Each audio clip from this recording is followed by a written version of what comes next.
the early hours of a cold morning in rural Leicestershire, a quiet footpath became the unlikely starting point of a case that would change criminal justice forever. There were no crowds, no flashing lights, and no sense that history was being made.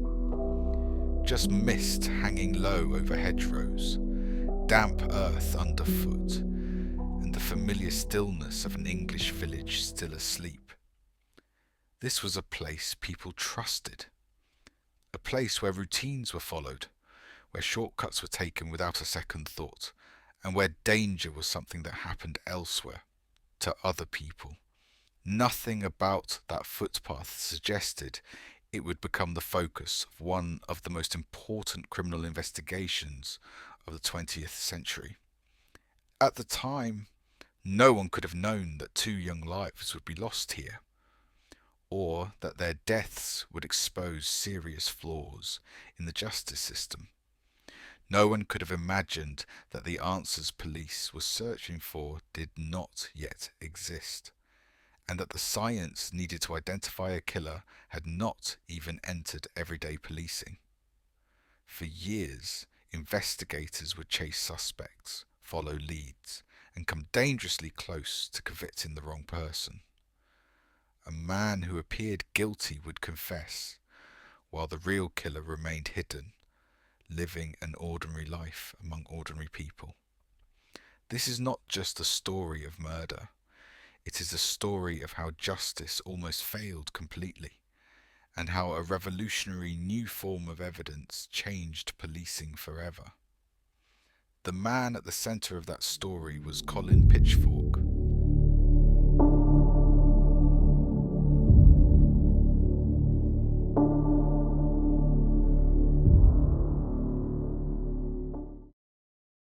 In the early 1980s, Colin Pitchfork lived what appeared, on the surface, to be a perfectly ordinary life.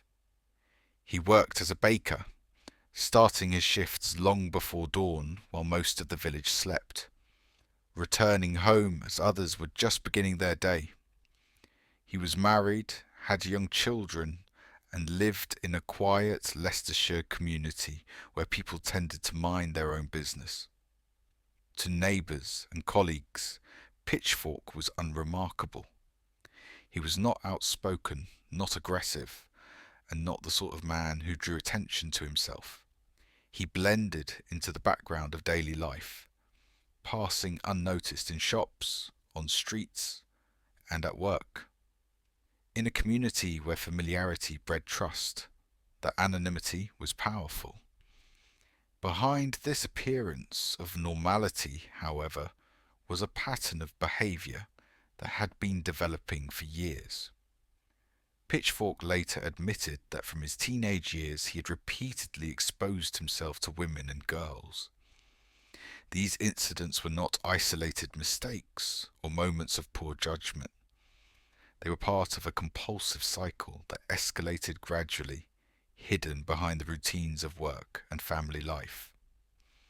What began as indecent exposure became more frequent, more risky, and more disturbing. Over time, those compulsions intensified, moving steadily towards violence. Crucially, no one around him knew. There were no warnings, no whispers, and no reason for suspicion. The man who would later change the course of criminal justice appeared in every way to be just another face in the crowd. On the evening of the 21st of November 1983, 15-year-old Lynda Mann finished her shift at work and began the walk home through the village of Narborough. Like many people in the area, she chose a shortcut along a narrow footpath, a route locals used regularly and without fear. Lynda never arrived home. The following morning, her body was discovered along that same path. The circumstances made it immediately clear that she had been attacked and killed. The shock to the local community was profound, shattering the sense of safety that had long defined village life. For investigators, the case presented immediate and frustrating limitations. In 1983, DNA profiling did not exist.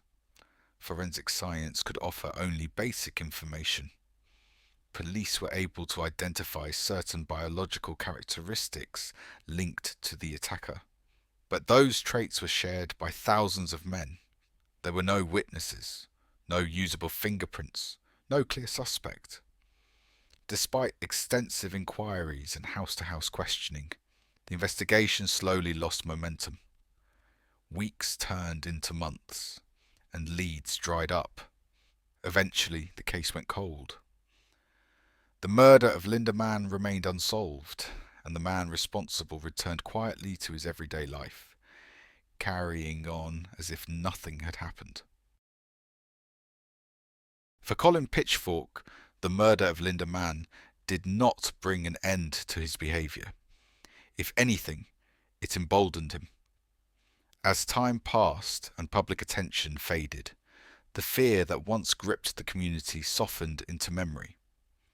But Pitchfork's compulsions did not disappear. They intensified. On the 31st of July 1986, 15-year-old Dawn Ashworth disappeared while walking through the village of Enderby, just a few miles from Narborough. Days later, her body was found concealed in woodland. The similarities to the earlier murder were unmistakable. Both victims were the same age. Both had been attacked in secluded outdoor locations. Both had been sexually assaulted and strangled. To detectives, it was clear they were dealing with the same offender. This time, fear returned with renewed force. Parents changed routines. Children were escorted everywhere.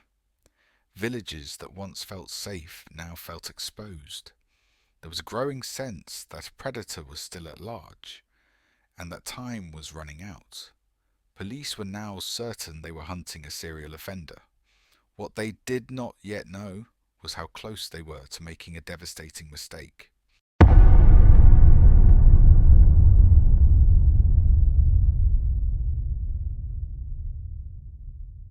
Under immense pressure to find the killer, police arrested a local teenager named Richard Buckland. Buckland had learning difficulties, and during questioning, he confessed to Dawn Ashworth's murder. At first glance, the confession seemed to offer the breakthrough investigators desperately needed. But there was a serious problem. Buckland denied killing Lynda Mann. Detectives were convinced that the same man had committed both murders. The confession did not fit the established pattern of the crimes. Details were missing, timelines were unclear, and doubts began to surface. The case hovered dangerously close to becoming a catastrophic miscarriage of justice. An innocent man faced the possibility of conviction, while the real killer remained free. At this critical moment, the investigation took an unprecedented turn, one that would change the course of criminal history. Just miles away, at the University of Leicester, geneticist Alec Jeffreys had made a discovery that would transform forensic science. He had found that sections of human DNA produced patterns unique to each individual, effectively creating a biological fingerprint. For the first time, it was possible to identify a person using their genetic code. Police approached Jeffreys with an extraordinary question. Could this new science determine whether the same man had committed both murders, and whether Richard Buckland was that man? DNA samples from both crime scenes were analysed. The results were remarkable. The DNA matched across both murders, proving they had been committed by the same individual. Crucially, that DNA did not belong to Richard Buckland. An innocent man was freed, but the real killer was still out there, living an ordinary life, unaware that science was closing in. With no suspect but a confirmed DNA profile, police attempted something that had never been done before. They launched the world's first mass DNA screening. Thousands of local men were asked to voluntarily provide blood samples. Clinics were set up in schools and community halls. Men queued to take part, driven by fear, anger, and a determination to see justice done. The scale of the operation was unprecedented. It relied on public cooperation and trust, and for the most part, the community responded. Colin Pitchfork was among those asked to attend, but he never provided his own DNA. Pitchfork understood one simple truth. If his DNA was tested, he would be exposed. Refusing to attend would raise suspicion, so instead he devised a plan. He paid a colleague, Ian Kelly, to impersonate him at the testing centre.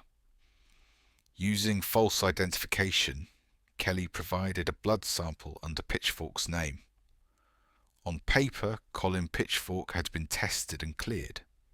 For months the deception worked.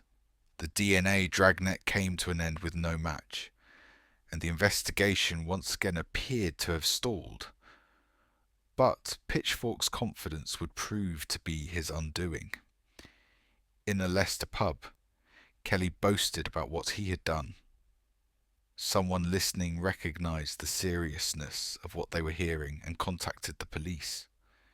Kelly was arrested and confessed. The following day, Colin Pitchfork was taken into custody. This time, there was no escape. DNA testing confirmed his guilt beyond any doubt. Confronted with the evidence, Pitchfork confessed. He admitted to murdering both Lynda Mann and Dawn Ashworth, as well as to a long history of sexual offending. He described killing his victims to prevent them from identifying him. In 1988, Pitchfork pleaded guilty to 2 counts of murder and multiple sexual offences. He was sentenced to life imprisonment, with the judge warning that he posed an extreme danger to the public. Decades later, his release on licence caused widespread public outrage. Within weeks, concerns were raised about his behaviour, and he was recalled to prison. The legacy of the Pitchfork case cannot be overstated. DNA profiling transformed policing worldwide, reopened cold cases, and freed innocent people. Criminal justice was changed forever. 2 young lives were lost, but their case ensured that countless others would be protected. If you enjoyed this video, please consider giving it a like. It really helps the channel and tells YouTube to share it with more people. If you're interested in more true crime stories, police investigations, and the cases that changed Britain forever, make sure you're subscribed and turn on notifications so you don't miss the next upload. Thanks for watching.